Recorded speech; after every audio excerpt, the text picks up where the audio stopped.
Ljubitelji fudbala u Mijatovcu od fudbalera Jedinstva zatražili su plasman u zonu, što su zahtevi javno istakli na samom terenu. Fudbaleri su im to zadovoljstvo i priuštili. Start prvenstva Pomoravsko-Rasinske zone Grupa Zapad obeležit će susret u Mijatovcu, Jedinstvo Levač iz Rekovca.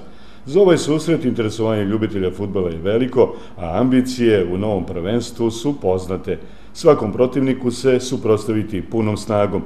Reči su šefa služnog štaba Gorana Đorđevića. Dogovor sa upravom kluba, gospodina Avramović, gospodina Antonijević, koji su tu najagilniji, da kažem, u ovom i u dogovoru sa njima, uspeli smo da ojačamo kadar taj igrački. Kad kažem igrački kadar, prevashodno smo ciljali ona mesta koja su nam i najslabiji deo tima bili u okružnoj ligi, znači u prethodnoj takmičarskoj sezoni.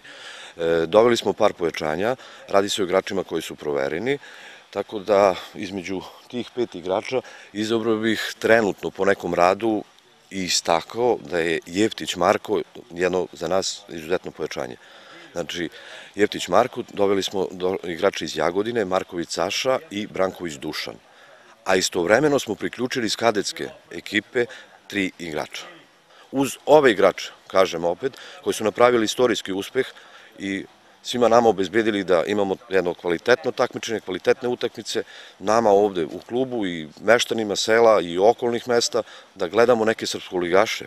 Radi se o Trajalu, vi imate informacija, Jedinstvo iz Paraćina, SFS Borac, to su sve ekipe iz, da kažem, iz nekih srećnih vremena koje su igrale u znatno višem stepenu takmičenja. I za nas je to izazov i opet nas hrabri zato što ćemo igrati protiv takvih ekipa, ujedno nam je čast, ali ih nećemo respektovati sigurno. Ovde ćemo kroz igru dobijati utakmice, verujte. Šta da kažemo navijačima, ne samo iz Mijatovca, nego da kažemo i cela opština Ćuprija?